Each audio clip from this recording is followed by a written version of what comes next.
Welcome back, ladies and gentlemen, to CHGO Bears After Dark, powered by DraftKings. Excited. Make sure you use the code CHGO with our guys at DraftKings. Excited for tonight. Another big night. Talking and gushing over Justin Fields. I'm driving the bus tonight. I know it's a scary thought. Will DeWitt's having fun, doing some Big Ten basketball living, and he's over at Assembly Hall watching his Indiana Hoosiers with his kids. So we're happy for him. Of course, I'm Gregory Braggs Jr. This is Nicholas Moreano, our skilled reporter who only breaks the correct news, and our guy Cody Delmendo. We appreciate you guys coming on.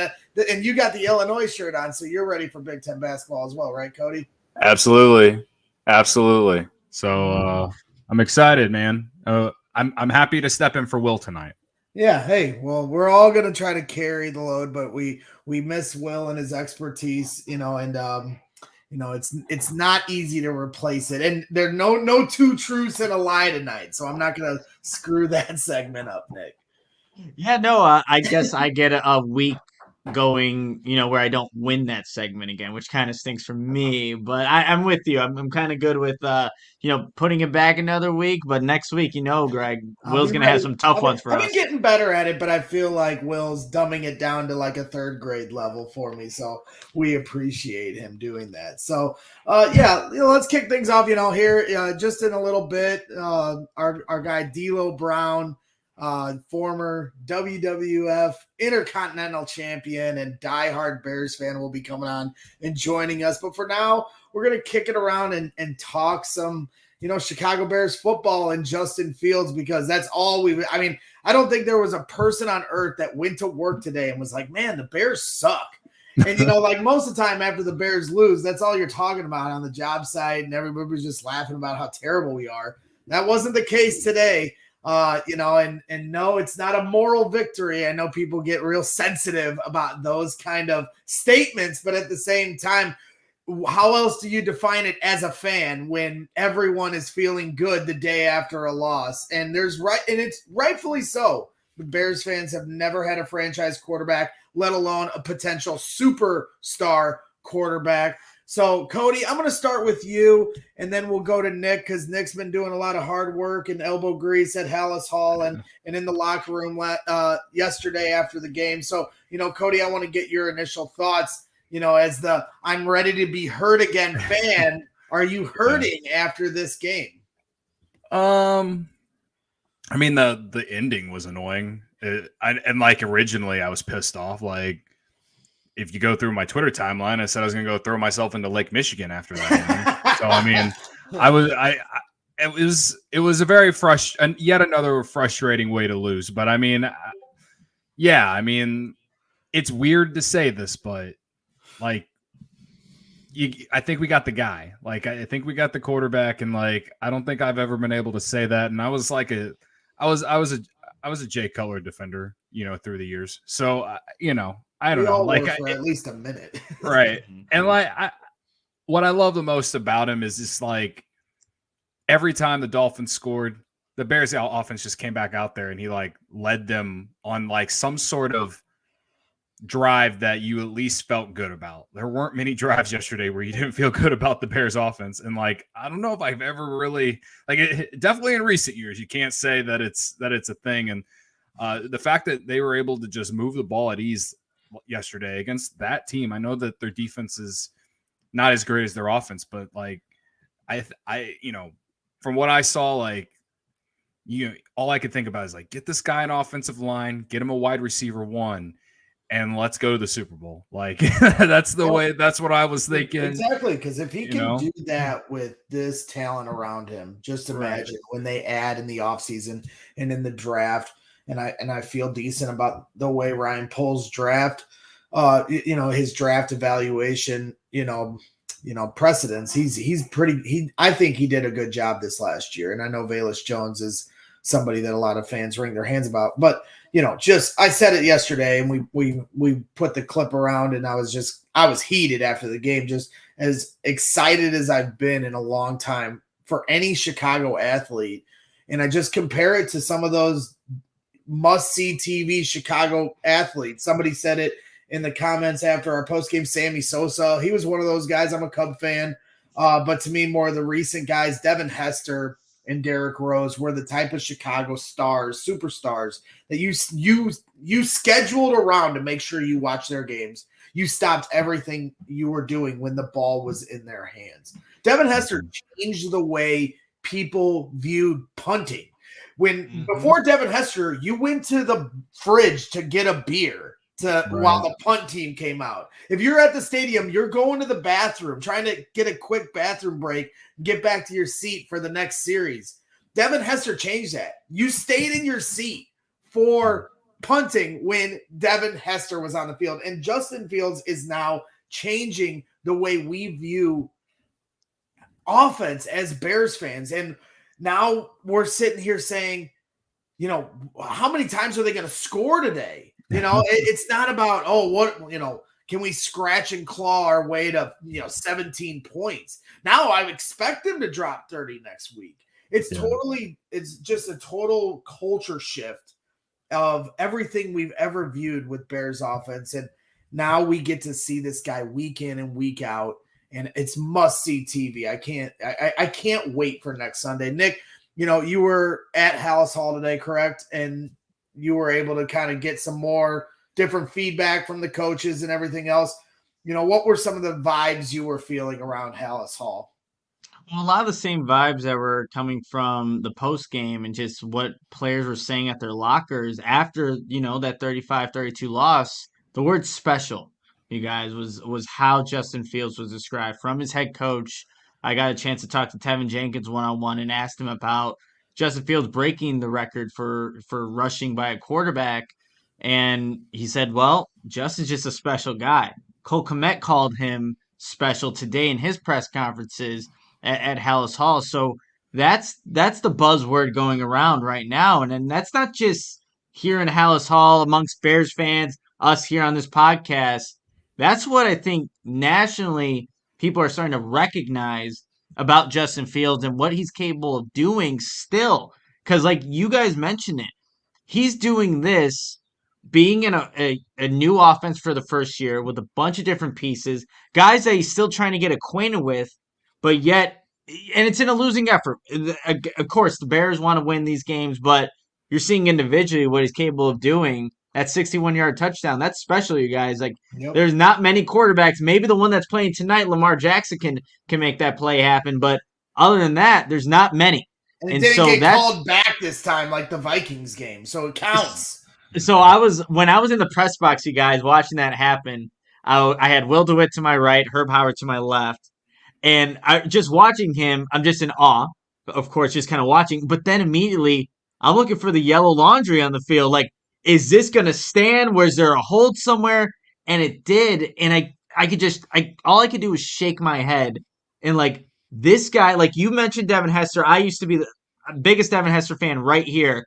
But that's similar kind of vibe. When he's out there, you just never know. And like you said, going to the like you used to go to the bathroom during punts. Now when Devin Hester was out there, you stayed your ass in your seat and you watched. And that's what you're kind of doing with Justin Fields every time he gets the ball. You just don't know. And that's what makes it so exciting. And that's why, like, even though the Bears are losing these games, you can live with it as a Bears fan because you know that this team's going to get better next year with, like you mentioned, there's going to be a lot of draft capital, a lot of, again, just salary cap that the Bears will have. So if you surround him with more talent and he keeps just ascending with what he's got around him, now we got something. Yep. And you like to keep with the Devin Hester comparisons as far as special, the other team would run to their sideline. You're in the huddle or you're over on the bench.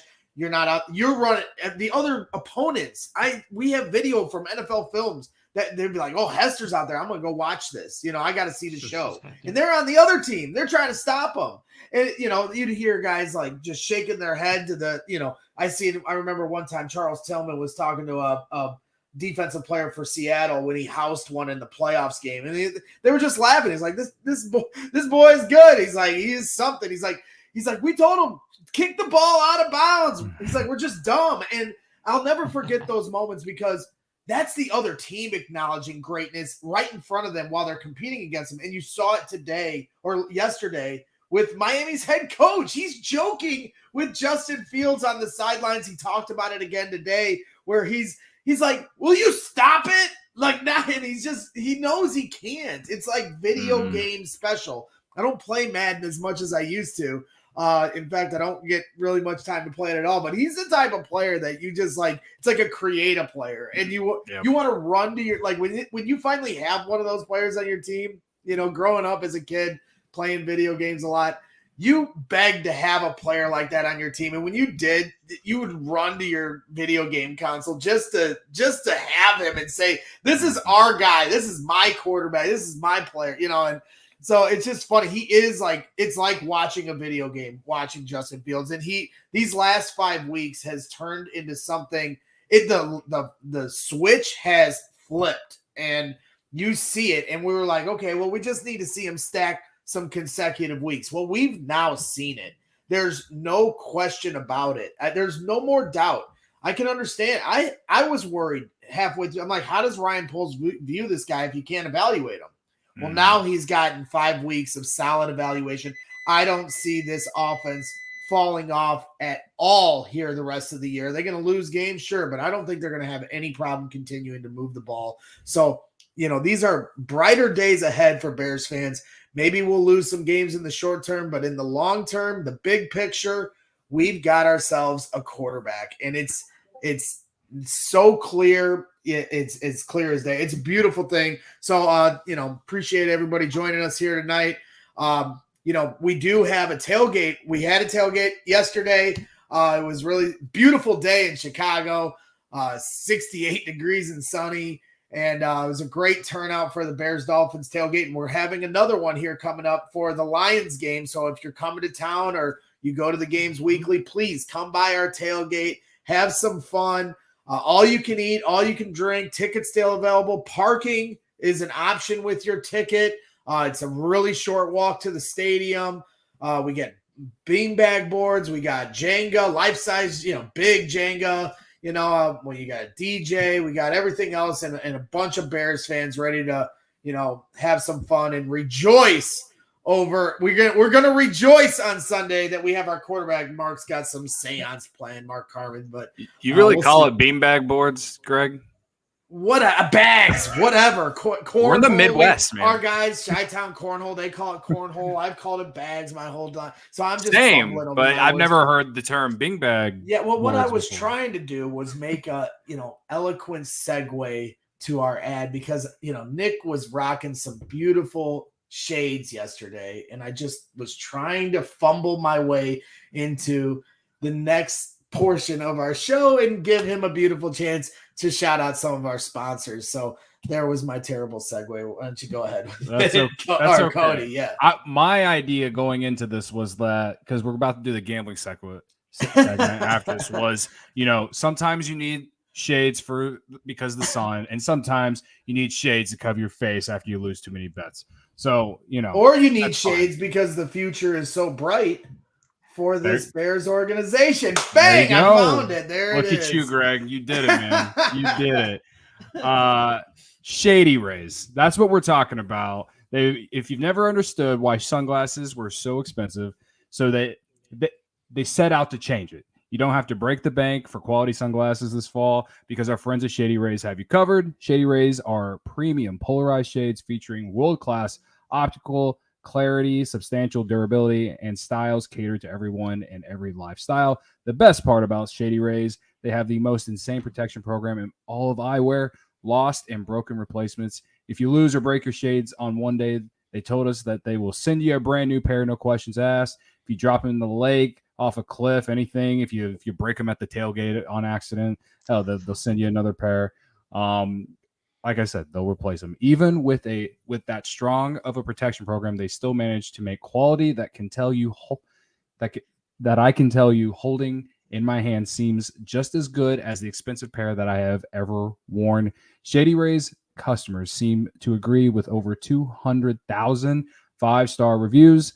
Shady Rays also provides 10 meals to fight hunger in America with every order placed and have donated over 20 million meals to date. They stand by their product and told our team that if anyone has a problem, they throw profit out the window and do what it takes to get it right. Free returns and exchanges. You either love the shades or Shady Rays will pay to ship them back. That's it, guys. Exclusively for our listeners, Shady Rays is running their deepest deal of the season. Use code CHGO for 50% off. 2 or more pairs at shadyrays.com. Buy one, get one free. You can get 2 pairs for as low as $54. Redeem only at shadyrays.com, where you can find all of their newest and best shades. Nicely done, Cody. Appreciate you all day. It's the first time I ever read it, so I had to come out. I had to come out guns a-blazing. Well, the options were either we split up these ad reads or we let Greg completely butcher his way through all of them, and we smartly chose option A. So we got a Monday Night Football game here coming up. Cody, you're the resident betting expert where money dreams come true. It's Ravens and Saints tonight. What are your overall thoughts? What are some things you're looking at to help our listeners make some money tonight? So there's a lot of guys out for both teams tonight. And I know every time I've came on here, I tell you guys I'm taking the under because of the trend. I think the under is 16-10-1 in primetime this year. The under hit last night in the Titans-Chiefs game. But I'm taking the under not only for the trend, but also because there's just so many guys out for both these teams. Like Rashad Bateman's out. Who's the other guy? Losing train of thought. For the Ravens or the Saints? Gus Edwards. Yeah, I think he's out. Yep. And then, there's another Ravens player too. No, I don't know. It's questionable. Okay. There's another name, I'm pretty sure. But even on the Saints side as well, Michael Thomas on IR, Jarvis Landry is out, and Mark Ingram is out. I don't know. I'm riding the under for that factor alone, and I also think there'll just be long possessions eating up the clock. So that's one thing. I also like Alvin Kamara on the rushing yards. One, because Mark Ingram is out, so he's going to get all the touches at running back. I think the total for it is 63.5. It opened at 60.5, so it's only moved. The money has gone towards the over, so just seems like the right play there. That, and I'm going to take the Saints on the money line as a home dog. I just think this is a must-win game for them. I think that they need this game more than the Ravens do. I don't like the fact that I'm going to be betting on Andy Dalton, but I also think they're going. I think they're going to. Did you already do this on a Monday night game? I feel like I'm getting deja vu here. I did this on a Thursday night game. Thursday night, yes. I said this off air. I said this is a big Andy Dalton you owe me bet. Okay. Yeah, because he threw a big touchdown to start, and then I think he followed it up with 3 interceptions, two pick sixes or something. Yeah, he threw 2 pick sixes in the second quarter, and at one point the Saints were leading 16-9 over the Cardinals, and then they end up losing by 10 points, and the entire game script completely changed after Andy Dalton threw those 2 pick sixes. So, the key for the Saints, obviously, is to not turn the ball over so Andy Dalton can't make those mistakes. But, one of the reasons I like Kamara on the yards is because the Ravens' run defense isn't that great. So I think if the Saints can run the ball, they'll be able to control the clock a little bit more. And, Gus Edwards out, Kenyon Drake in.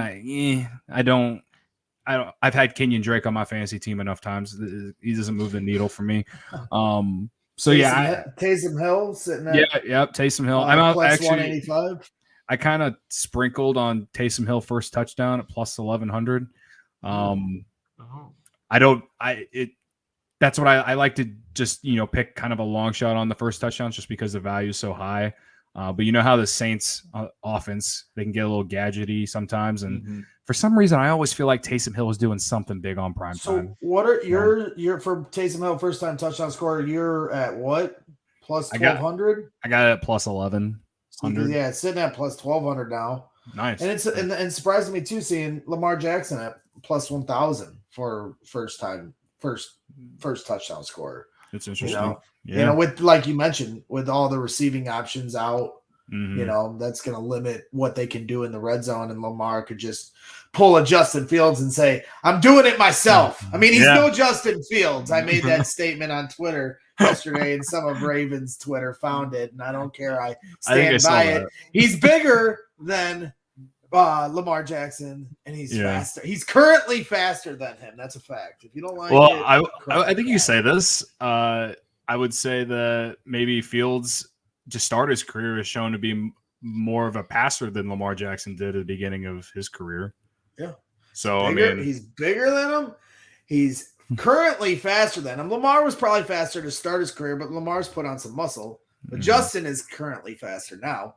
And yes, he has a better arm. You know, he has to put it all together and prove it. Lamar Jackson won MVP. I get that. I understand the resume difference. I'm talking about the higher ceiling potential, which our quarterback has.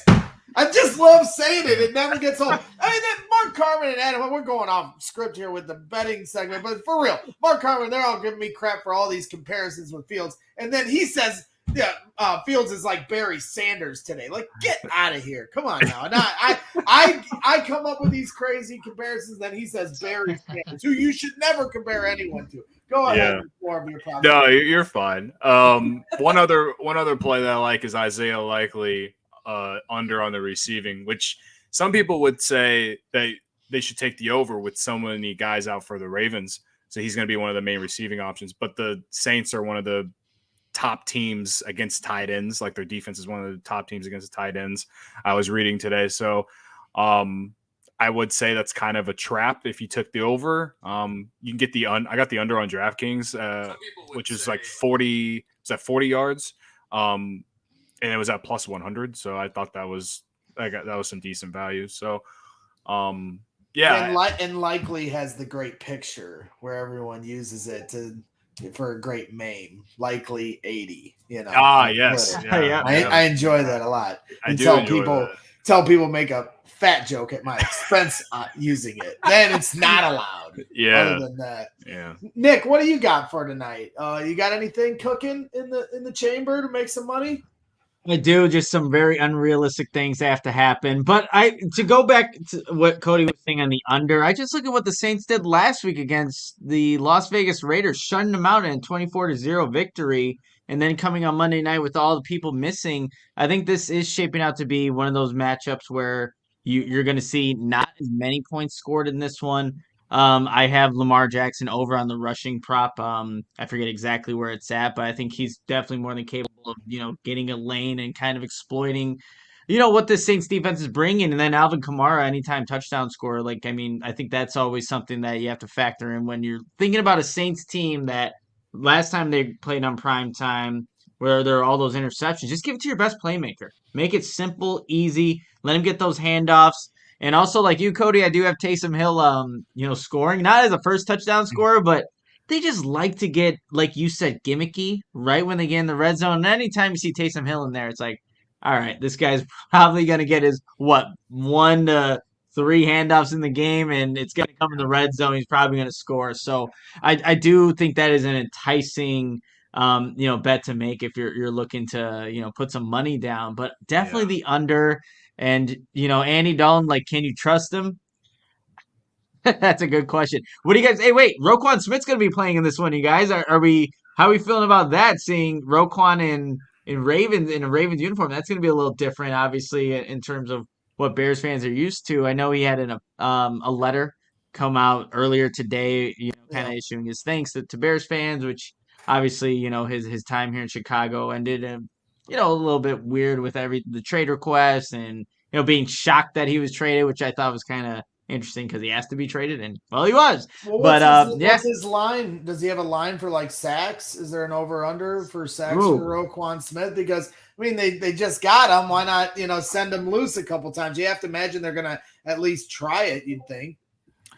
Yeah, I can pull it up real quick. I'm not someone who likes taking or betting on defensive props or anything like that. Because but, I was going to say the other prop I'm thinking, we just talked about Andy Dalton while you find that stat. The one I'm looking at now, we just talked about Andy Dalton pick sixes. Well, hey, he's always good for one. He sucks. Baltimore Ravens defense and special teams plus 600. So Andy Dalton could give you some money too. Yeah. yeah. I like it. Yeah, so they don't have a prop for Roquan Smith on the sacks. It's either man, I'm getting good at Justin this because now 2 weeks now, I'm finding stats that they don't have listed. You know, I'm like going to. I went from like not knowing anything about gambling. Now I'm going so deep into it that I'm finding things that don't even exist on the book. So I got to find a middle ground here. I like what Nick. Nick said about how he liked the under 2. So you can get Will Lutz over 1.5 field goals at minus 115. They have the same thing for Justin Tucker, but it's minus 175. So that's like there's no value there. So I like that. If you think that there's going to not be a lot of points, that over 1.5 on Will Lutz field goals isn't a bad idea. So I need Will Lutz to kick like 6 field goals for me to win my fantasy matchup. So that'd be just fantastic if we can have Will Lutz just kick his way into a victory over there, and also for my fantasy team. That'd be great. There you go. So. Well, Cody, we appreciate everything that you bring to the table here. You're always making our viewers money, and I know that's the best gift you can give anyone during the holiday season. So that's what I try to do. Well, we appreciate it, and I look forward to doing some more college basketball talk with you here in the not too distant future as that kicks off here tonight. So go enjoy your college basketball, and we'll let you ride for tonight and see you here soon. All right, guys. Well, I appreciate you. D'Lo, when you come in, huge fan when I was a kid. Have a good time talking to him. And yeah. Well, I can promise you one day we're going to get him to a CHGO Bears tailgate, and you can trade WWF stories all day long. He loves talking that stuff. So maybe one day we'll have him come and frog splash Mark Carmen onto a table. That's my dream now. And that'd be incredible content. It's going to happen. It's just a matter of when. It would go more viral than Mark's video of Justin Jones slandering New England Patriots. I don't know. That one took heat, but we certainly hope so. We certainly hope so. At the very least, we'll get to enjoy a frog splash. So, Cody, thanks again. We'll talk to you soon. Absolutely, guys. I'll see you. Hey, Cody. All right, that is Cody Delmendo, our CHGO bets expert. Him and Sean Anderson do a great job on CHGO bets. He's also on CHGO Cubs, covering the whole off season with Ryan Herrera and Luke Stuckmeyer. They do an excellent job, so we appreciate his services here on Bears After Dark. So D'Lo Brown on deck, coming right up. But first, a word from our sponsors. Yes, and I got to tell everybody about NextEvo. There are a lot of different CBD products out there, and it can be a little overwhelming to know which one is right for you. NextEvo Naturals are developed with smart sorb technology, which is clinically proven to help your body absorb CBD 4 times better than regular CBD oil. So I've noticed the NextEvo Revive helping me when I'm dealing with muscle soreness after a workout, and that's why it's important to take NextEvo daily so that it can help you out. And NextEvo Naturals are scientifically formulated to deliver more CBD in a way your body can actually use it. That'd be nice, right? Using a product that your body can actually use. And it's clinically proven to have 4 times better absorption. So don't settle for less. Get your supply of NextEvo Naturals Revive CBD Complex today, or shop their gummies, capsules, and mints, proven to absorb 4 times faster than CBD oil. You can get up to 25% off when you subscribe and spend $40 or more at nextevo.com/recover with promo code BEARS. That's nextevo.com/recover with promo code BEARS. There it is. So, exciting here for CHGO Bears After Dark. bringing on our special guest who's waiting in the back room. Let's bring him on now. My guy, D'Lo Brown from What's going on, fellas? How we doing? How you D'Lo doing, man?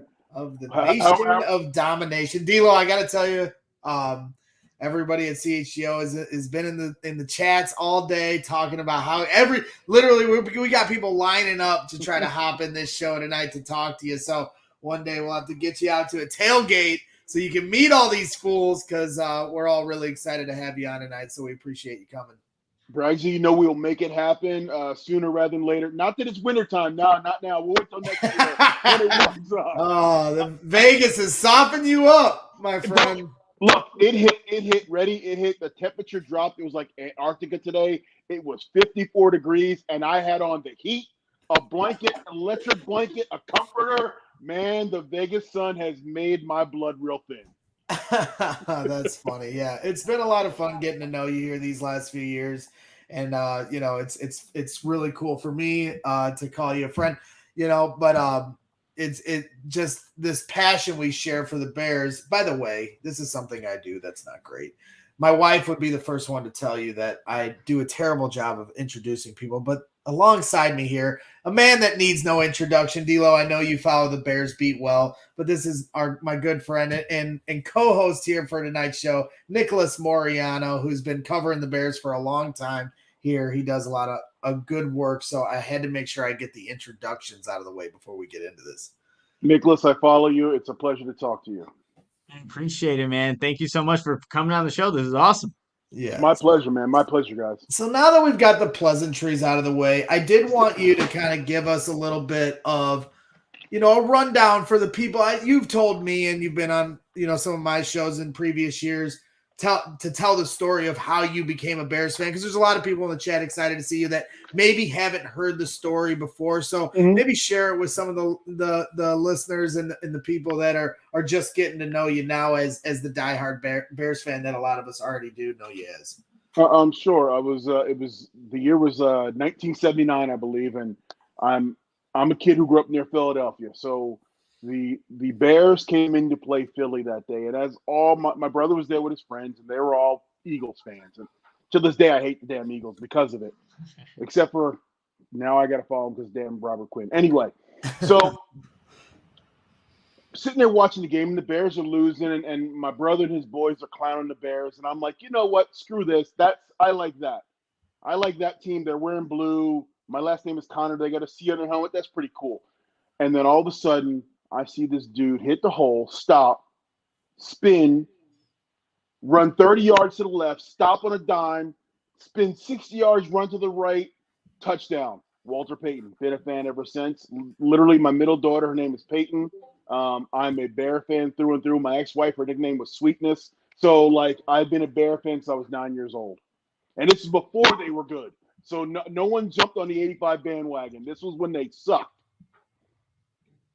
Yeah, and so now the other part of this story that I really enjoy is, obviously everyone knows you from the Nation of Domination, you and The Rock and all those guys in the glory days of, WWF wrestling for a lot of us. And, part of this story that I just love is, you're born and raised in Philly, but for anybody that watched you were introduced from Chicago. Yeah. And, you've told me that story before, that you chose that because of your affinity for this city and this team.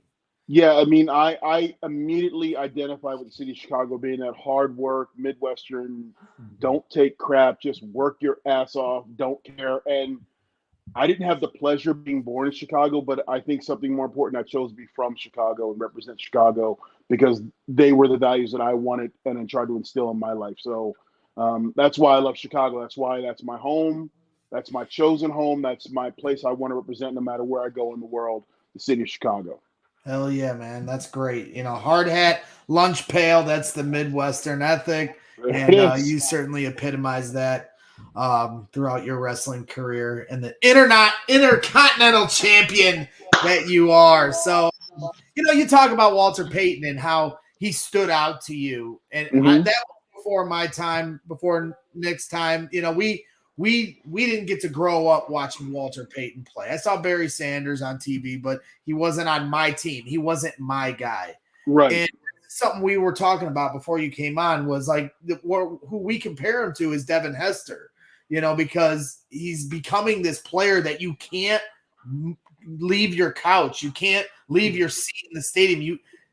You're not going to want to miss another snap the rest of his career. He has that kind of special, like Nick was talking about, his teammates were saying in the locker room today at Halas Hall. For you, who's seen more Bears than us, seen Walter Payton's ascension to greatness, where do you see Justin Fields as it stands right now in this ascension into a franchise quarterback and potentially a superstar quarterback? When I look at Justin, and I've told you this before, you and me sitting in Hooters in Chicago not too long ago, Justin's got that it factor where you just got to watch him. You got to see what he's going to do next year. You got that, that Patrick Mahomes, like, did I just see him do that? I can't wait for the replay. And he needs a few more years of consistency on this arc up. But, man, if Justin can keep replicating what he's done over the last, let's say, 3 games, and I think we need to stop measuring Justin in terms of yardage completed through the air and just look at him as a total yardage quarterback. And if he gets me 300, 400 yards of total offense from his spot, man, he could be right up there next to Sweetness as one of the greatest Bears of all time. Like, he's just got to stay healthy. They've got to learn to use him the right way, which it seems like they're training to do that right now. He could be right there. Now, I'm not trying to put the cart before the horse and run at 1,000 miles an hour. This is mile marker 10 of a marathon, and we're trending up right now. But Justin is looking really, really good. He's electric. Dilo, let me ask you this. Keeping the discussion on Justin Fields, is there any type of reservation knowing that this is the Bears quarterback? It's weird talking like all those superlatives and all these like adjectives about a quarterback that plays for the Bears. Is there any type of reservation knowing like what this franchise hasn't had at that position, but what may be there in Justin Fields right now? Tons, because you sit there and hold your breath because, damn, he's getting good. Wait, he's wearing a Bears uniform. We don't know what a good quarterback is like. Like, so you're like, oh no, I'm waiting for the day we go, oh no, we suck again. I'm waiting for that moment because I've never had a franchise quarterback ever. They don't even fly over Chicago. They fly in, they beat us, they leave.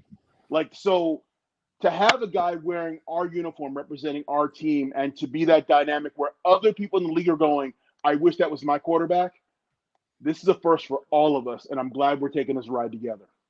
Yeah, it's great. I mean, you were at training camp when you made your stop in Chicago. You do work still in the wrestling community for Impact Wrestling, and so when you guys made a stop here, you went out to training camp and got to see this. And one of my observations at camp was Luke Getsy and this offensive coordinator coming over from Green Bay, trying to instill some of the Green Bay philosophies. The one that really stood out, and some people highlighted it and put it on Twitter videos and otherwise, of the handoffs, the play action, Yes. some of those techniques that are coming over from Green Bay, where Aaron Rodgers, we've seen it a million times. Like, play action seems so simple, right? But the ones that do it the best have the technique, the minute details of the play action, whether it's tucking the ball and hiding it correctly, or with Aaron Rodgers, the way he drags his hand to make it look like it's still there and then comes around, and even the spin to spin with conviction and not, just come out, lazily, however you want to say it. Those are some of the things that make a difference between a good play action, bad play action game and a good one. And so a few times this year, the Bears have tried to run this little delayed hand twist to the outside play action, and there's been a defender right in his face, and it hasn't worked. They tried to run it against Green Bay. Well, then yesterday, the fruits of their labor with this, they run it with Cole Kmet in the red zone, touchdown. It was beautifully executed. How does that make you feel, D'Lo, to know that we're taking Green Bay's playbook and executing it to perfection, while Green Bay has Aaron Rodgers, who has given us crap for decades, is throwing 3 interceptions in the red zone. This occurred on the same day. I didn't know if I was like dead and had gone to heaven or something, but how does that make you feel, even to like understand that that was something that occurred yesterday? I'll put it like this: I guarantee you, us in Chicago feel better about a 3-6 record than they do up in Green Bay about their 3-6 record. So that says it all. And it's funny you highlight that play, because to me that was my favorite play of yesterday. That play action boot where Justin with the extended handoff, and it showed everything that Justin was. The play action fake, leaving the unaccounted defensive end, and then Justin had to beat him, and then throwing a laser to Kmet for the touchdown. He had to do everything right, or that thing gets blown up 10 yards behind the line of scrimmage. Because there's a point where he's got his back to the defender, and if that defender doesn't buy the fake, and if Justin doesn't have the athleticism to get around him, that play is dead to right. So that, to me, right there showed everything Justin is, and you should be excited about. Now, let's talk about that team up north. Welcome to our club, people. Welcome. Get comfy. Get ready. It sucks not having a franchise quarterback. Get ready. You've had 30 years of excellence. I've been waiting my whole life to say this. Green Bay sucks. Yeah. And this time it actually, it's not just a chant we say through the tunnel. It's becoming truth. It's real. It's not hyperbole. They don't have a receiver. They don't have an offensive line. And their quarterback, for the first time, is starting to look old. Welcome to hell, Green Bay. Welcome to hell is right, D-Lo. I'm just curious, being obviously Bears fans here, we know what it's like to have a defense as being the identity of the team. Well, that really isn't part of the equation for this current Bears team as it stands today. Yes. What has that been like to see? Almost like an identity switch. The Bears could put up points with the best of them. They also could give up points with the best of them in terms of trying to actually play defense. What's been like for you, just seeing kind of like that identity switch, at least for this season, as we're kind of seeing Justin Fields ascend and the defense go in the complete opposite direction? It's weird, because I've always been used to watching the defense go out there and just dominate people. No matter who was wearing the uniform, they were going to ball. They were going to play, and they were going to shut down your best player. And we were either going to win a game 16-9 or lose the game 16-9. And so I've been that route. Now, I've got to tell you, it was a little uncomfortable watching Miami just walk up and down the field 4 or 5 times in a row and score. And I'm like, oh. But then at the same time, I'm like, all right, here comes Justin. We're checking, going 1-for-1 with them. And if it wasn't for a freaking block punt for a touchdown, our offense scored more than Miami. All right. So for me, I'm like, all right, as long as we can compete and stay 1-for-1 with them and not exchange field goals for touchdowns, you know what? We tried the defensive side before. Let's go offense, because I've seen those high-powered offense and always marveled what would that look like in blue and orange. So now let's go for it. Let's see what we can do with it. And I'm ready for the ride. I'm going to be a little frustrated watching my boys on D struggle, but all they got to do is come up with 1 or 2 stops a game, which, throughout everything, they did that yesterday. They came up with 2 big stops in the fourth quarter. Well, we made a sacrifice on defense, trading Roquan Smith away for future draft equity, and then flipped some of our own draft equity for Chase Claypool. Yep. How did you feel? What were you thinking the moment that news broke, bringing Chase Claypool in? How did you think he did yesterday? And how do you what's your overall vision for how he can, develop chemistry with Justin Fields? I'll put it like this. Claypool got 27 snaps on 2 days of practice. That's crazy. And was still a factor because he was getting doubled a few times. And remember, I told you, I said Kmet's going to have a game. I said Claypool being out there is going to let Kmet roam a little bit, and lo and behold, 2 touchdowns. Wait till Kmet gets up to speed on the playbook. And you got to think he drew 2 personal fouls. One that didn't get called. One, pass interference that didn't get called. But he drew 2 PIs. So I think once Claypool gets up to speed on the book and Justin's not in the huddle going, you run a fly, you run a post, you run a corner. Once he knows what's going on, look, they're scoring 30 points a game and he doesn't know what's going on. Wait till 2 weeks from now. Wait till he gets in that playbook. I love that we have a 1A receiver now. Now we need to go out and get a 1. And we put Mooney where he belongs in the slot so he can roam the middle. But you're starting. Well, you saw that yesterday. You saw getting Chase Claypool in there open things up for Darnell Mooney. He had a huge day. Last year, Allen Robinson didn't have a great year, but he at least took attention off Darnell Mooney, and Darnell Mooney had a great year last year. So one game in, and he's back to the Darnell Mooney we all know and love. Yeah, I love it, and I think that's the Claypool effect. And I think, once again, when he gets up to speed, I don't think 30 points of offense is going to be something where we got to get used to seeing that. I'll put it like that. We got to get used to seeing 30 points on a weekly basis. Which is, again, just a strange concept to think, but that's the Bears offense and what it could be in this day and age. I'm going to slightly switch the conversation here, D-Lo. I imagine when Fields is running around, avoiding defenders and, running 61 yards down the field for a touchdown, there's a certain type of high he must feel when Soldier Field's just rocking and, just embracing what he's just doing. But when did that feeling come for you in your professional career where you just have this type of high that maybe Justin Fields gets when he runs 61 yards down for a touchdown? Where did that come in your professional career?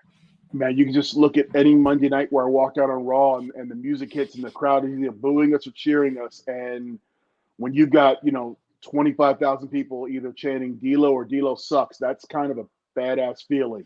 So what did you like doing more? Did you like being the heel more or the hero? I like being the heel because it's not who I am. So I got to be somebody I wasn't. It's you get to be the bad guy you always wanted to be in high school, and that was me.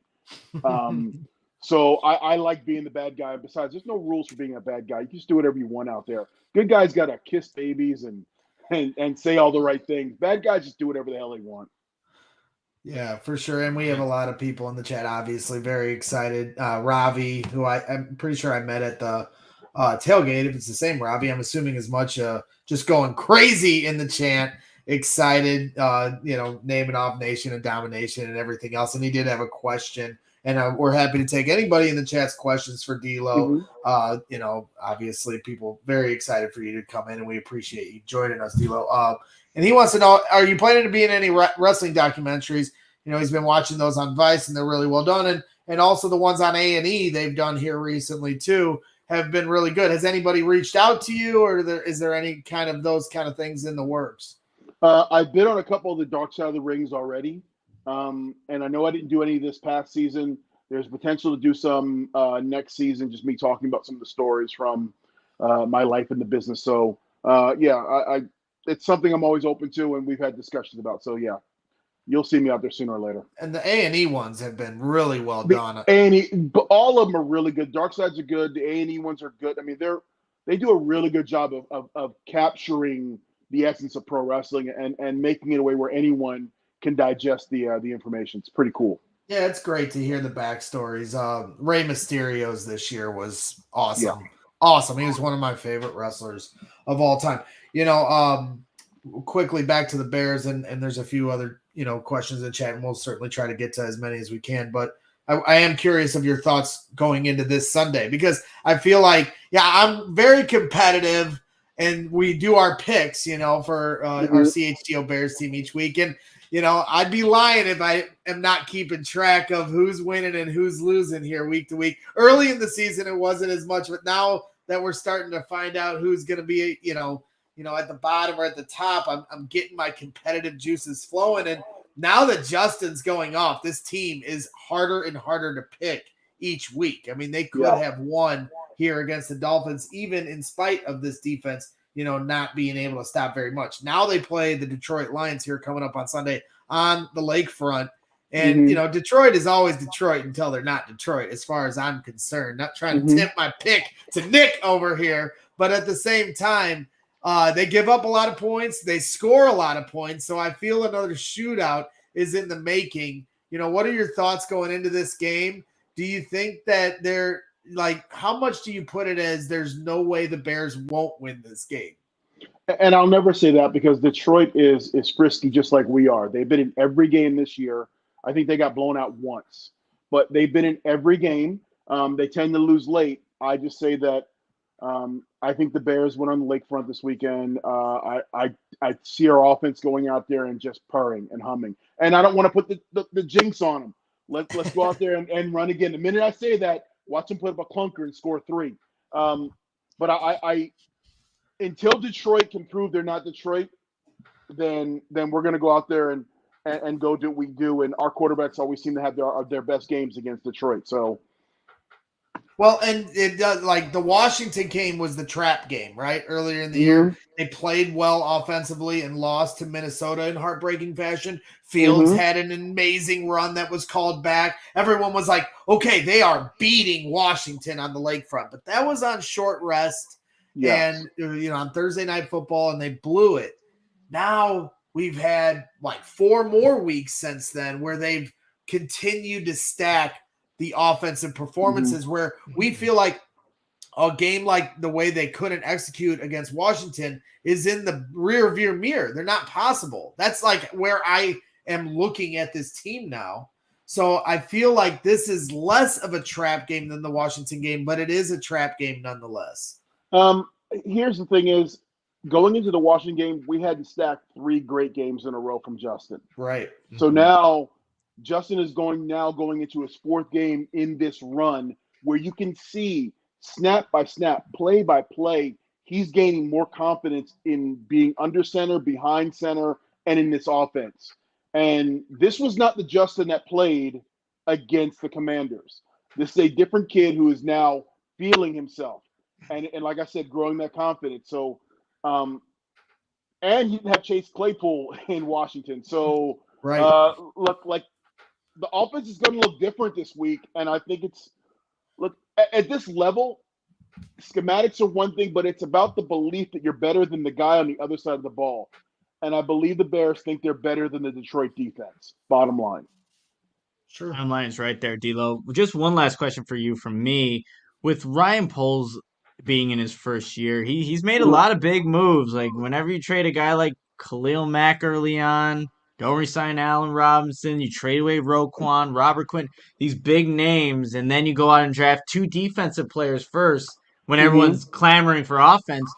What do you make of Ryan Poles? And so far, going into week 10 now of his, being a general manager of the Chicago Bears, the tough decisions he's made, and obviously more that will come later on. But what do you make of what he's done so far, and just maybe the vision that you think he has moving forward? Well, I mean, he's following the plan that he told everybody. He's going to value shop. He's going to find players who are he's not going to reach for high money free agents. He's not going to trade away draft capital, unlike our last GM, and he's going to slow build this thing. And, I get it. It's hard to see guys like Roquan and Quinn and Khalil and Allen go away. But then when you bring in Claypool and you look at $125 million under the cap and you look at draft capital, Poles has got one job for next year, and it is to surround Justin with as much talent as possible. And I think he's on track to do that. I'm going to give him the benefit of the doubt until he proves me wrong otherwise. And right now, he's literally following the plan that he laid out 6 months ago, and he's working it to the letter. Now we need to find some offensive line talent, some defensive line talent, and a number 1 receiver, and maybe a rush end. With $125 million and 8 draft picks, I think we can find that. Yeah, that's not a stretch. It's far different than the Bears of years before, where you're like, well, we've got $12 million under the cap, but we need 9 guys. We don't have that this year. We've got currency, draft currency, and physical currency, and I think we got a guy in Poles who's going to go out there and find it. Yeah, it's certainly a tall order, but I have a lot of faith in Ryan Poles. I love the way he's carried himself here so far as the Bears general manager. And he's, and the other thing I love about him is how he faces the music. When the whole Tevin Jenkins thing was going on, he came to the media and spoke to them before the New England game. I mean, that was kind of before this hype train has started to roll for this team. He could have showed up to the media today and puffed his chest out, but he didn't. Before the New England game, when things were still looking, meek, he showed up and faced the music to the media. And that was something our previous GM didn't do. So, and the other thing too is, hey, we watch Green Bay, build through the draft for how long now? And now, we steal from their playbook, on the field. Let's steal from it off the field, build through the draft. hey, if they even trade back and they have like the 7th pick or something, and then just keep adding that draft equity. I mean, the Patriots are another example of doing that, draft in and draft out, and they have, like 15 picks every year because of it. And that is the foundation of a successful franchise, and that's what we're trying to get here in Chicago. So, D'Lo, appreciate you coming on here tonight. Reached out to you over the weekend, and I appreciate you, hitting me back that quick. And it's nice to talk Bears with you. We talked over the summer, so maybe down the road, once we see the final result of this whole season, maybe we can touch base once again. Absolutely. And I want to give a PSA real quick, a shout out to the Miami Dolphins. I love what you guys are doing down there. Teaching your defensive backs the Heimlich maneuver is amazing because guys might choke in the middle of a game. Just to the Miami Dolphins and the Heimlich maneuver. Let's put it out there. Safety first, right? Safety first. You know what? Chase he was in a lot of stress at that point and needed to get something out of his windpipe. Just want to put that out there. And our teammate here at CHGO Bears, Mark Carmen, I was curious because we did have a question in the chat from somebody that was curious if you still can frog splash. And we're really hoping over here at CHGO Bears when the day comes that you do come to one of our tailgates, can we get you to frog splash Mark Carmen? Because I don't think anyone more fitting to have this honor. You know what? As long as he signs a waiver, I'll get my ass up on top of something and frog splash. The Bills, they break tables. We're gonna start a new tradition where D'Lo just frog splashes people at tailgates. I don't know. D'Lo probably doesn't want to sign up for that. If it turns to a Victory Monday, I'll do it every damn week. Let's go. Yeah. So, hey, thanks again. We'll catch up with you real soon. And, let's go Bears. Maybe we got ourselves a quarterback. Go Bears. We got a number one. Let's keep him healthy. Go Bears. Yeah. We'll talk soon, D'Lo. Thanks, guys. Appreciate it. That is D'Lo Brown of Impact Wrestling, former WWF superstar and Intercontinental champion. And for some weird reason, my friend, I don't know how the hell that happened, but weird things happen when you get into this sports media world that we sit in, Nick. You never know who you're going to come across. And, he's just such a diehard Bears fan. It's just kind of funny sometimes when he texts me. I'm like, you're always going to be D'Lo to me. I just want to talk about The Rock and the Nation of Domination. And he wants to talk Bears. So I thought today, coming on tonight and getting hyped because we talked before training camp started and we were all really buzzed about it. So I know he's been really excited to see how it's evolved today. So we thank him for coming on. But before we tune out for the night and go watch some Monday Night Football and some college basketball that's on, I did want to shout out one of our sponsors, and that is Town Custom Cornhole. They had 2 really nice sets at our tailgate yesterday, on the corner of Roosevelt and Michigan. And they are the number 1 cornhole provider for Chicagoland and Illinois since 2007. Their signature box style design can be digitally printed, covered in vinyl, and painted. Their cornhole boards come with built-in drink holders, recessed in on the back, LEDs that light up the hole so you can play at night, and exterior handles for easy carrying and handcrafted scorekeepers. They're veteran-owned and operated. They ship anywhere and offer local pickups, so make sure you're always supporting local businesses like Chi-Town Cornhole. They specialize in corporate designs for your company's next marketing or social event, wedding gifts, and gifts for all occasions, and especially for tailgaters and backyard barbecues. So go check out their website, ChiTownCornhole.com, and make sure to follow them on Instagram at Chi-Town Custom Cornhole Boards all day long. The Christmas season is almost upon us, as I keep saying each week. It's a perfect gift for your tailgating friend or family member. So make sure you hit up Chi-Town Custom Cornhole. Let's go. So Nick, we're rounding third and now finally heading home. We're going to keep this CHGO Bears After Dark short and sweet. You've been working hard.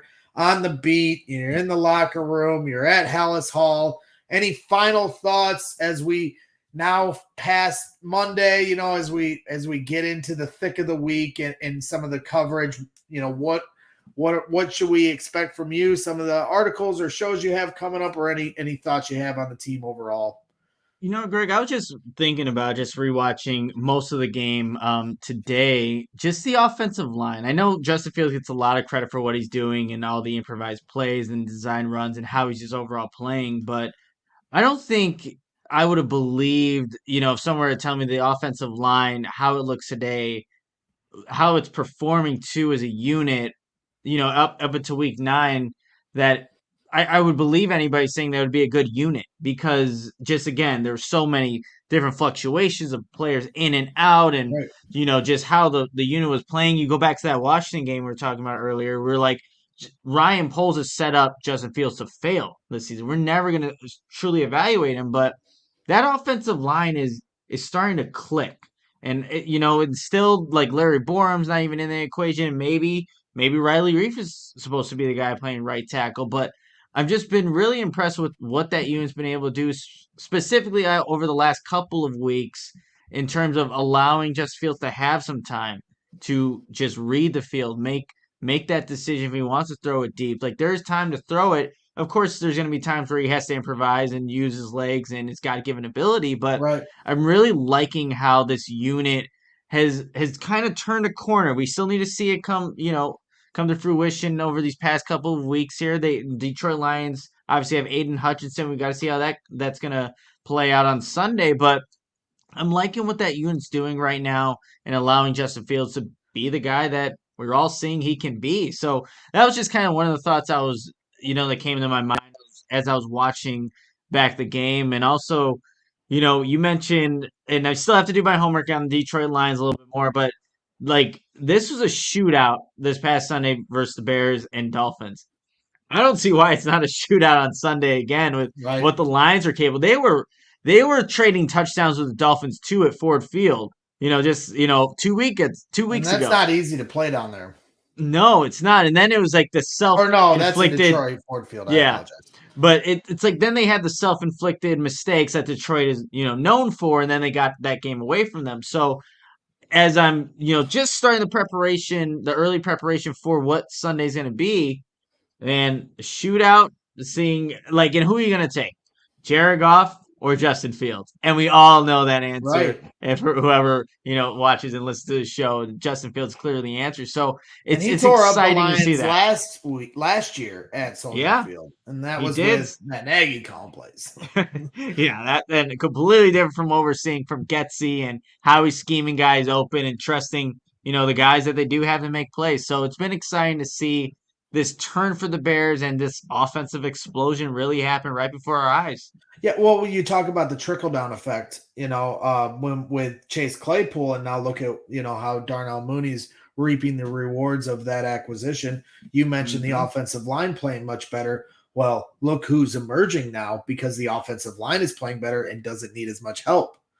Cole Kmet, 3 touchdowns in the last 2 weeks. Well, that's because he doesn't have to stay in and help block. He can get out and run some passing routes and get some catches and get in the end zone and get some scores so they can get people like Caveman Greg to stop saying how he sucks on post-game shows like I did to start the year. And you know what? Good for him. I hope he shuts me up because this to me was a big prove-it year for Cole Kmet. I thought he looked great at training camp and in the preseason. I thought he was ready to take another step. And then to start the year, there was just so much herky-jerkiness to the offense and struggle. And we, as fans, sometimes it's hard to put your finger on it, especially when there's a talent deficiency going on. But I think the other thing we all underestimated and didn't give its fair time was Luke Getsy finding his rhythm within this offense because he played it so conservative, calling plays to start the year. And week by week, he adds more wrinkles to the offense. But ever since the Giants game, they've completely turned a corner with passing the ball with more, confidence and calling plays with more confidence in that regard, spreading it out at times. Now there's QB design runs we've been seeing for the last 2 or 3 or 4 weeks. That's helped the offense immensely. Now you're seeing even more, like to me, the end around that Mooney ran, where everybody's saying he could have thrown it to Justin Fields on the other side. Now they're running, trick plays like that. So, like, to start the year, there was none of that. They wouldn't even go for it on 3rd and 6. They're running a draw and saying we're punting. Now it's to the point where I don't care what down and distances is. I'm like, they're getting the first down here. That's how I felt the entire time watching the game. I felt there was no doubt in my mind that Justin Fields was going to go down. It was whoever had the ball last was going to win. That's how I felt. And then the refs pulled that from us with a terrible call on Chase Claypool. But to have that evolution is so nice. And the trickle down effect, I think, is in full effect.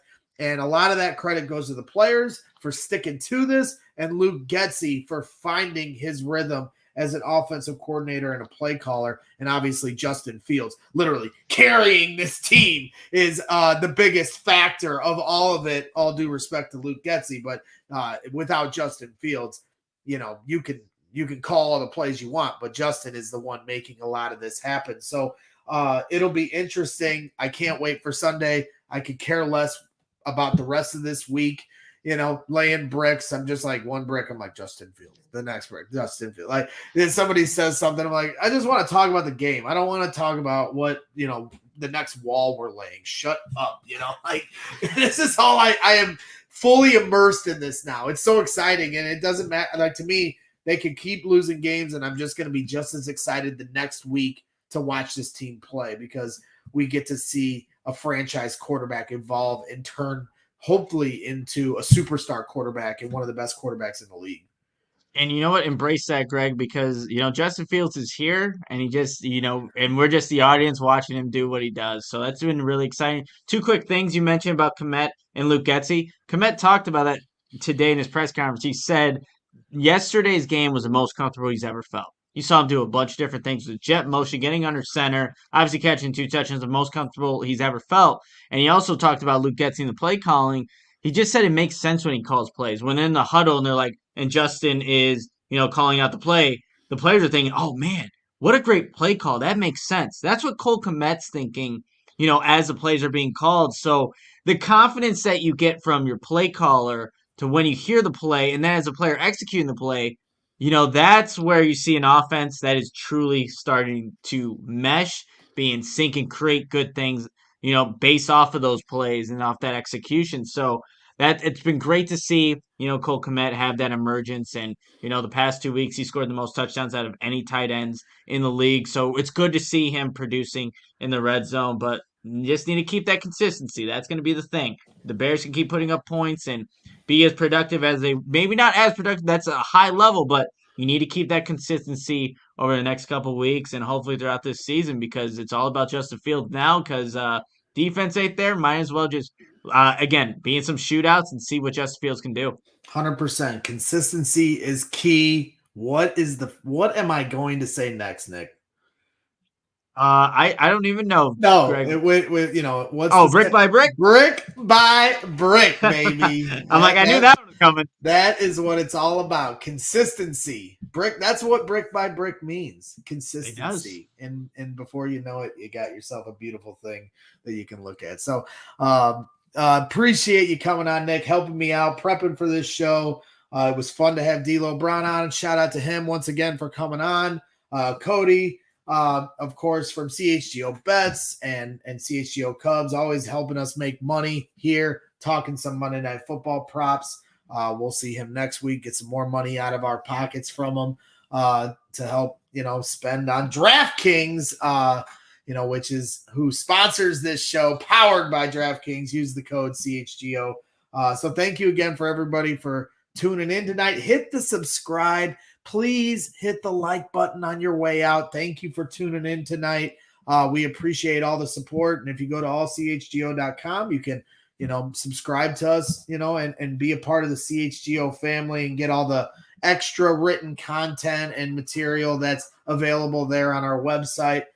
So make sure you're following along with Nick Moreano at Nicholas Moreano on Twitter. I'm sure they're going to have more written content and shows to come. Obviously, Thursday they'll be doing their game preview with Will DeWitt, who's enjoying a night with his family at Assembly Hall, some Indiana basketball, and I'll be giving him crap for that because I am the resident Boilers fan here at CHGO. So, and you're the Iowa fan. So we got all, and then Kevin is Kevin Kadix, a Wisconsin fan. We got all sorts of Northwestern losers in our group. And yeah, they are. I mean, they're going to be bottom of the barrel. We know this. So Rob Schwartz coming to the tailgate on Sunday. I love it. Hopefully all of the rest of you that are tuning in can hop in with Rob and come to the tailgate and have some fun with us. We'll be there bright and early Sunday morning, getting excited for Bears Lions and another week of the Justin Fields show. So again, that wraps things up for tonight. Thanks for tuning in. Follow CHGO Bears all week long. Shows at noon, After Dark on Thursday, game coming up on Sunday. Let's go. Bear down. Good night.